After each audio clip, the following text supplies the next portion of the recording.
মুখে মুখে একটা প্রচলিত কথা আছে যে মক্কার মানুষ নাকি হজ পায় না। মানে আমি জানি না এই কথাটা ঠিক কিনা, তবু মানে এই কথাটা বলার কারণ হচ্ছে যে আমি ঘরের কাছে থেকেও এত সুন্দর একটা লোকেশনে কখনোই যাই নাই। হ্যালো সবাইকে, চলো আজকে অনেক দিন পরে কোথাও যাব। মানে আজকে রেডি সেডি হয়ে আমার কাছাকাছি কোথাও একটা যাব, যেখানে সবাই গিয়েছে শুধু আমি গেলাম না। এই তিরিং বিরিং কালারফুল শাড়িটা কিনেছিলাম আমি একটা সুন্দর লোকেশনে শ্যুট করার জন্য, কিন্তু আমার জানাই ছিল না আমার বাড়ির কাছে এত সুন্দর লোকেশন। না মানে জানা ছিল, সবাই যা সবাই চলে গেছে, সবাই ঘুরে আসছে, ছবি তুলে আসছে, সব কিছু করে আসছে, শুধু আমি বাদে। রেডি সেডি হয়ে মাঞ্জা মেরে একটা পাগলা টমটম নিয়ে বেরোয় পড়লাম, কারণ আজকে আমার এক কিছু ছবি তুলতেই হবে। এই যে যায় দেখি আমার আগে সব মানুষ এসে পড়ছে, ছবি তোলার তো জায়গায় নেই, মানে একটু সাইড নেই। আমি বুঝি না আমি একমাত্র অলস দুনিয়াতে, না মানুষ অলস আছে। প্যালেসটা কি সুন্দর না! এই যে একটা সুন্দর ডাইনিং টেবিল, ডাইনিং টেবিলটা এত ভালো লাগছে, মনে হয়েছে মানে টোটাল প্যালেসটাই আমার কাছে খুব ভালো লাগছে। আমি কোথাও একটা শুনেছি প্যালেসটা যিনি তৈরি করেছেন উনি নাকি খুব একটা রাগ করেই তৈরি করেছেন, কারোর সাথে রাগ হয়েছিল, যে এই জন্য নাকি উনি নিজের একটা সুন্দর জায়গা তৈরি করেছিল। তবে রাগ থেকে উনি ভালো কিছু তৈরি করছেন। প্যালেসের গেটগুলোও খুব সুন্দর, উপরে জানলাগুলো এত আরো সুন্দর, যেহেতু পুরোনো দিনের জানলা।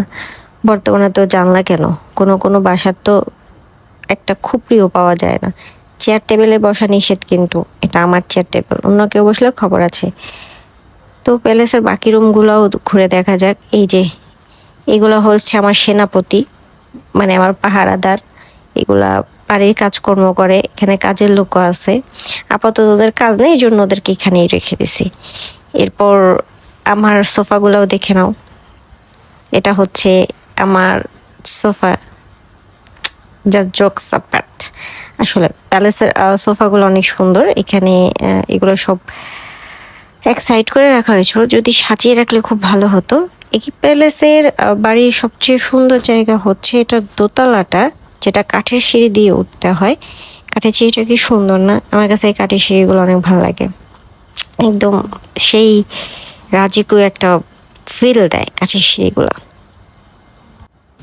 কাঠের সিঁড়ি দিয়ে উঠতেই প্রথমেই হাতের ডানে একদম কোনায় চোখে পড়বে আরেকটা সিঁড়ি, যেটা খুব সম্ভবত ছাদে ওঠা যায়, যদিও সিঁড়িটা মেরামতের কাজের জন্য বা যে কোনো কারণে হয়তো বন্ধ করে রেখেছে।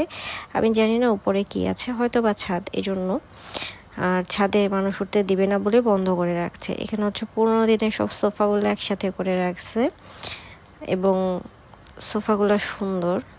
বর্তমান যুগে এই সোফাগুলো পাওয়া যায় না। এটা পুরোটাই হচ্ছে ডাইনিং রুম, ডেকোরেশনগুলোও সুন্দর। এই হচ্ছে ফ্যান, অনেক লম্বা লম্বা, অনেক উঁচু।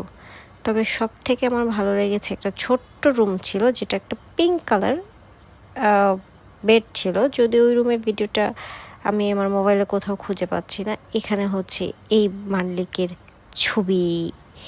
খাটটা সুন্দর না? অনেক সুন্দর। দরজাতে আয়নাও লাগানো হয়েছে। লোকটা পোষ ছিল বলতে হয়। কিছু কিছু জায়গায় ছবি রাখা আছে এই বাড়ির যিনি অরিজিনাল মালিক তার। তবে আমার থেকে সব থেকে ভালো লেগেছে খাট এবং ড্রেসিং টেবিলটা। এই রুম থেকে বেরোয় একদম সাথেই আছে বাড়ির পুরো একটা হাতে আঁকা ছবি।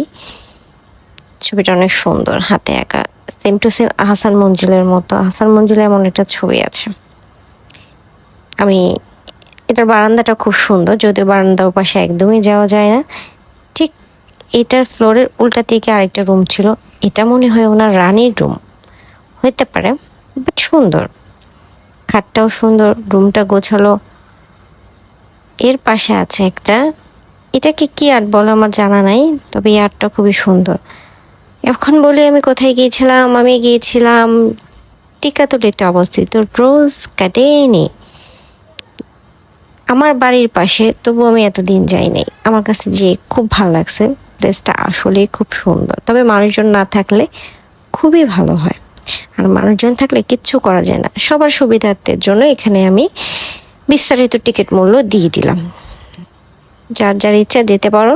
এবং অবশ্যই অফ ডেতে যাবা, অন ডেতে না। এরপর বাসায় এসে দেখো আমার কি অবস্থা ঘরের। কোথাও গেলে আমার ঘর এরকম ছিন্ন ভিন্ন হয়ে যায়, মানে কিচ্ছু করার থাকে না। এগুলা সব এখন গুছাইতে হবে। যাওয়ার সময় তো ভালোই লাগে, আসার পরে এগুলা গুছাইতে কি যে বিরক্তকর লাগে।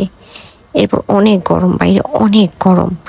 বাসায় এসে দেখি আমার ফেভারিট তরমুজ আনছে, বসে বসে তরমুজ খাইলাম। আজকের জন্য টাটা।